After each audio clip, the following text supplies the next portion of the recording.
بسم اللہ الرحمن الرحیم۔ حضرت ابراہیم و حضرت اسماعیل کی قربانی کا ایمان افروز واقعہ قسط نمبر 2۔ اور حضرت حاجرہ علیہ السلام کے پاس لے آئے، فرمایا اے حاجرہ، آج ہمارے نور نظر کو آپ اپنے ہاتھوں سے تیار کر دیجئے۔ ممتا کے مقدس شیریں اور آن مول جذبوں میں ڈوبی ماں نے اپنے اکلوتے بیٹے کو نہیں بوشاک پہنائی، آنکھوں میں سرما، سر میں تیل لگایا اور خوشبو میں رچا بسا کر باپ کے ساتھ باہر جانے کے لیے تیار کر دیا۔ اسی اثناء میں حضرت ابراہیم علیہ السلام بھی ایک تیز دھار چھری کا بندوبست کر چکے تھے، پھر بیٹے کو ساتھ لے کر مکے سے باہر مینا کی جانب چل دیے۔ شیطان نے باپ بیٹے کے درمیان ہونے والی گفتگو سن لی تھی۔ جب اس نے صبر و استقامت اور اطاعت خداوندی کا یہ روح پرور منظر دیکھا تو مضطرب ہو گیا، اور اس نے باپ بیٹے کو اس قربانی سے باز رکھنے کا فیصلہ کر لیا۔ چنانچہ جمرہ عقبہ کے مقام پر راستہ روک کر کھڑا ہو گیا۔ حضرت ابراہیم علیہ السلام کے ساتھ موجود فرشتے نے کہا، یہ شیطان ہے، اسے کنکریاں مارے۔ حضرت ابراہیم علیہ السلام نے اللہ اکبر کہہ کر اسے 7 کنکریاں مارے، جس سے وہ زمین میں دھنس گیا۔ ابھی آپ علیہ السلام کچھ ہی آگے بڑھے تھے کہ زمین نے اسے چھوڑ دیا، اور وہ جمرہ وسطی کے مقام پر پھر ورغلانے کے لیے موجود ہوا۔ حضرت ابراہیم علیہ السلام نے دوبارہ کنکریاں مارے، وہ پھر زمین میں دھنسا، لیکن آپ علیہ السلام کچھ ہی آگے بڑھے تھے کہ وہ جمرہ اولا کے مقام پر پھر موجود تھا۔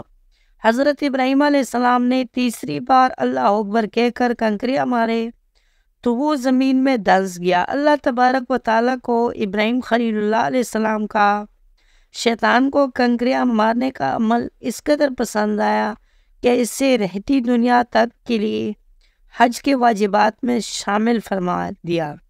شیطان حضرت حاجرہ کی خدمت میں شیطان اپنی ناکامی پر بڑا پریشان تھا۔ 3 مرتبہ کی کنکریاں نے اس کی جسم کو زخموں سے چور کر دیا تھا۔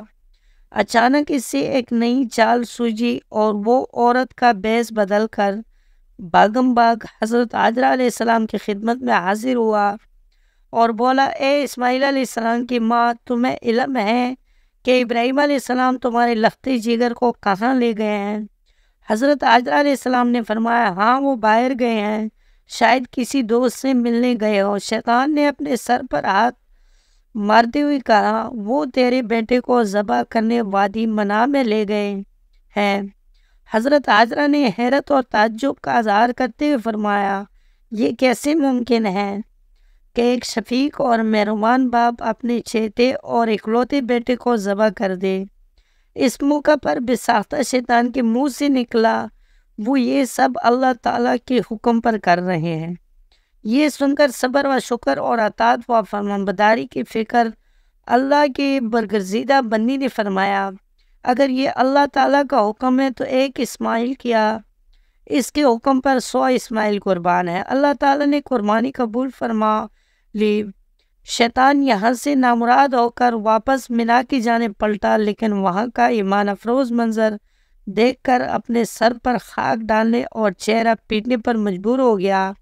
وادی مینا کے سیاہ پہاڑ، نیلی شفاف آسمان پر روشن آگ برستا سورج، فلک پر موجود تسبیح و تحلیل میں مصروف ملائکہ اللہ کی راہ میں اپنے متاع عزیز کی قربانی کا محیر الخور منظر دیکھنے میں مبہوت تھے۔ مکے سے آنے والی گرم ہوائیں بھی مینا کے فضاؤں میں موجود عبادت و اطاعت، تسلیم و رضا اور صبر و شکر کی ایک عظیم داستان رقم ہوتی دیکھ رہی تھی۔ روایت میں آتا ہے، جب حضرت ابراہیم علیہ السلام نے حضرت اسماعیل علیہ السلام کو لیٹنے کی ہدایت دی تو حضرت اسماعیل علیہ السلام نے فرمایا، ابا جان، میں پیشانی کے بل لیٹتا ہوں تاکہ آپ علیہ السلام کا چہرہ مجھے نظر نہ آئے، اور آپ علیہ السلام بھی اپنے آنکھوں پر پٹی باندھ لے تاکہ جب آپ علیہ السلام مجھے ذبح کر رہے ہو تو شفقت فطری کے امر الہی پر غالب آنے کا امکان نہ رہے۔ صبر و استقامت کے گواہ والد نے گوشہ جگر کے مشورے پر عمل کیا، اور جب اسماعیل علیہ السلام لیٹ گئے تو تکمیل احکام خداوندی میں تیزدہار چھری کو پوری قوت کے ساتھ لختی جگر کی گردن پر پھیر دیا۔ باپ بیٹی کی اس عظیم قربانی پر قدرت خداوندی جوش میں آئی، اور اللہ جل شان کے حکم سے حضرت جبرائیل علیہ السلام جنت کے باغات میں پلے سفید رنگ کے خوبصورت مینڈے کو لے کر حاضر ہوئی۔ ابراہیم خلیل اللہ علیہ السلام نے ذبح سے فارغ ہو کر آنکھوں سے پٹی ہٹائی تو حیرت زدہ رہ گئے، بیٹے کی جگہ ایک حسین مینڈا ذبح ہوا پڑا تھا، جبکہ اسماعیل علیہ السلام قریب کھڑے مسکرا رہے تھے۔ اسی اثناء میں غیب سے آواز آئی، اے ابراہیم علیہ السلام، تم نے اپنا خواب سچا کر دکھایا، بے شک ہم نیکی کرنے والوں کو ایسا ہی بدلہ دیا کرتے ہیں۔ حضرت ابراہیم علیہ السلام اور حضرت اسماعیل علیہ السلام کے اس بے مثال جذبہ اظہار اطاعت و فرمان برداری، جرات و صلات تسلیم و رضا اور صبر و شکر پر مور تصدیق ثبت کرتے ہوئے اللہ تعالیٰ نے قرآن پاک میں فرمایا، اور ہم نے اسماعیل کی عظیم قربانی پر ان کا فدیہ دے دیا۔ اللہ رب العزت کو اپنے دونوں برگزیدہ اور جلیل قدر بندوں کی یہ ادا اس قدر پسند آئی کہ اس اطاعت، عبادت اور قربت الہی کا ذریعہ قرار دیتے ہوئے قیامت تک کے لیے جاری فرما دیا۔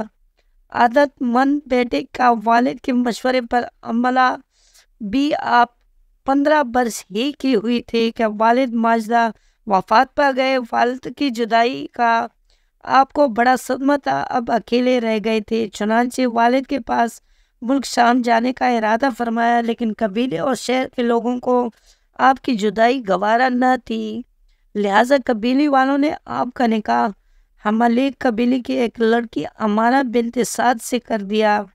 ایک مرتبہ حضرت ابراہیم علیہ السلام ملنے کے لیے آئے تو حضرت اسماعیل علیہ السلام گھر پر موجود نہ تھے۔ ان کی اہلیہ کا رویہ انتہائی نامناسب تھا، تو وہ بیٹے کو ان خاتون سے علیحدگی اختیار کرنے کا پیغام دے کر چلے گئے۔ تحریر لکھتے ہوئے کوئی غلطی ہو گئی ہو تو اللہ کا بندہ معافی کا طلبگار ہوں۔ اللہ تعالیٰ آپ کو اور آپ کے گھر والوں کو بیماریوں، مشکلات اور مصیبتوں سے محفوظ رکھے، آمین ثم آمین۔ باقی سٹوری اگلی قسط میں دیکھنے کے لیے ہمارے چینل کو سبسکرائب کر لیں اور بیل نوٹیفیکیشن کو آن کر لیں تاکہ اگلا قسط آپ تک بآسانی پہنچے۔ امید ہے آپ لوگوں کو یہ سٹوری کا قسط پسند آیا ہوگا۔ اگر پسند آئے تو ویڈیو کو لائک کر لیں، کمنٹ میں اپنے رائے کا اظہار ضرور کر لیں۔ ملتے ہیں اگلی ویڈیو میں، تب تک کے لیے اللہ حافظ۔